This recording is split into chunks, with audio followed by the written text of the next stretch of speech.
Hello friends, स्वागत है आप सभी का मेरे नए वीडियो में। इस वीडियो में आज हम ऐसे एक मनहूस घटना के बारे में बात करेंगे जिसने भोपाल के लोगों की जिंदगी ही बदल डाली। दोस्तों, कयामत की उस रात पूरा शहर खांस रहा था, दर्द के मारे चीखना चाह रहा था, लेकिन किसी की हलक से आवाज नहीं निकल रहा था। लोगों के मुंह से सिर्फ झाग निकल रहे थे, लोगों का जिस्म अकड़ रहा था। आखिर ऐसा क्या हो गया था भोपाल शहर में जिससे अचानक अफरा तफरी मच गई। तो आइए दोस्तों शुरू करते हैं इस वीडियो में। और इस वीडियो में हम यही जानने की कोशिश करेंगे कि आखिर भोपाल गैस ट्रेजेडी था क्या। दोस्तों, ये घटना है 3 दिसंबर 1984 की। सब लोग हॉस्पिटल की तरफ भाग रहे थे। जो लोग हॉस्पिटल नहीं पहुंच सके वो वहीं मर गए जहां वो खड़े थे। और हॉस्पिटल पहुंचने के बाद भी लोग मर रहे थे क्योंकि डॉक्टर्स को पता ही नहीं था कि उन्हें क्या हुआ है। दोस्तों, डॉक्टर्स को समझ ही नहीं आ रहा था कि आखिर ये लोग किस चीज से जूझ रहे हैं। जिस मरीज को जिस तरह का लक्षण दिखता था, डॉक्टर्स उसको उसी के हिसाब से दवा दे दिया करते थे। जैसे अगर किसी का सिर दर्द होने लगता था तो उन्हें सिर दर्द की दवा, किसी की आंखें सूज गई उनको उसकी दवा, किसी को उल्टियाँ हो रही हैं तो उनको उल्टियाँ की दवा, किसी को बुखार हो रहा है तो उनको बुखार की दवा। ऐसे ही ट्रीटमेंट उस टाइम किया जा रहा था। लेकिन धीरे धीरे जैसे दिन ढलते गया, रात होती गई और रात गहरी होती गई, वैसे ही धीरे धीरे लाशों की गिनतियां बढ़ने लगी। सुबह होते होते ही शहर के नामी अस्पताल हनीदिया और जयप्रकाश मेडिकल कॉलेज लाशों से भर गए थे। चारों तरफ लाशें ही गिरी हुई थी। जो जहां बैठ के इंतजार कर रहा था अपने नंबर का कि हमारी कोई इलाज हो सके, उनकी वहीं मृत्यु हो गई थी। वो वहीं मर गए थे बैठे बैठे। अस्पताल में तो ऐसा कोई जगह ही नहीं था कि जहां लाशें ना हो। मरीज तो बहुत दूर की बात है, मरीज तो पूरा भरे पड़े थे, लेकिन जितने मरीज थे उसमें से अधिकांश की मृत्यु हो गई थी। दोस्तों, वो रात इतनी भयानक थी कि जो लोग अस्पताल पहुंचने के लिए जिस रास्ते से आ रहे थे, या फिर हम कह सकते हैं कि जो रास्ता अस्पताल पहुंच रहा था, वो पूरा रास्ता ही लाशों से भर गया था।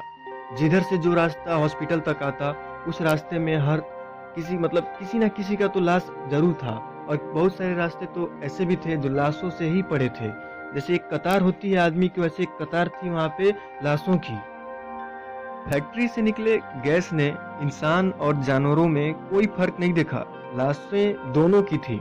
लेकिन जब इंसान के खुद के जान की लाले पड़े हो तो दोस्तों, कोई इंसान किसी जानवर को बचाने के बारे में कैसे सोच सकता है। दोस्तों, कयामत की वो रात 3 दिसंबर 1984 को हुआ ये था कि भोपाल के यूनियन कार्बाइड फैक्ट्री से मिथाइल आइसोसाइनाइड गैस लीक हुई थी। दोस्तों, मिथाइल आइसोसाइनाइड गैस एक बहुत ही जहरीली गैस है जो जान लेने में एकदम सक्षम होती है।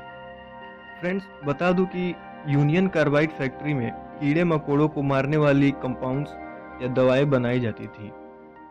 इस कंपनी को भारतीय हिस्सेदारी के साथ एक अमेरिकी कंपनी चलाती थी। दोस्तों, कयामत की उस रात हुआ ये था कि मिथाइल आइसोसाइनाइड के टैंक नंबर 610 में पानी भर गया। जी हाँ, इतनी बड़ी लापरवाही हुई थी उस दिन उस फैक्ट्री में। और जैसे ही गैस और पानी दोनों एक साथ मिले उस टैंक में और रिएक्शन होना शुरू हो गया। और दोस्तों, रिएक्शन पानी और आइसोसाइनाइड का इतना तेजी से होने लगा कि टैंक का टेम्परेचर जो है बहुत ही तेजी से बढ़ने लगा। और फिर होना क्या था दोस्तों, टैंक इतना टेम्परेचर उसका हाई हो गया कि वो आखिरकार फट ही गया। और फटने के तुरंत बाद गैस आसपास के इलाकों में फैलना शुरू हो गया। धीरे धीरे ये जहरीली गैस हवा में घुल मिल गई और लोगों को पता नहीं चला कि आखिर हो क्या रहा है। और सभी लोग तो सांस तो लेते ही हैं, सांस तो सभी लोग लेते हैं, लेकिन किसको पता था कि उसी गैस में एक जहरीली गैस भी मिल चुकी है। इस घटना में 5 लाख से ज्यादा लोग प्रभावित हुए, 30,000 से ज्यादा लोगों की मौत हो गई है अब तक, और 20 लाख लोग अपाहिज हो गए हैं। उस समय की 3 पीढ़ियां बहुत बुरी तरीके से प्रभावित हुई थीं। बच्चे विकलांग पैदा हो रहे थे, किसी के दिमाग काम नहीं कर रहा था तो किसी का कमर नहीं उठ रहा था, तो कोई हाथ से तो कोई पैर से, मतलब लोग वहां पे जो पैदा हो रहे थे बच्चे, वो अपाहिज ही हो रहे थे। गैस का असर परमानेंट था। एक पीढ़ी के बाद दूसरी पीढ़ी में भी गैस का असर देखा जा सकता था। एक पूरे शहर को शमशान और कब्रिस्तान में तब्दील कर देने का जिम्मेदार जिसको माना जा रहा था वो था वैरेन एंडरसन।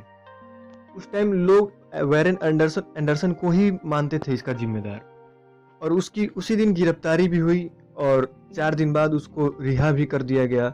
और 4 दिन बाद जैसे वो रिहा हुआ वो वापस अपने देश अमेरिका चला गया और वो वहाँ से वापस लौट के वो कभी इंडिया नहीं आया। यूनियन कार्बाइड की अमेरिकी हिस्सेदारी ने इंडियन गवर्नमेंट को 715 करोड़ रुपए पीड़ितों को देने का वादा किया और अपना जिम्मेदारी छुड़ा लिया। धन्यवाद दोस्तों इस वीडियो को पूरा देखने के लिए।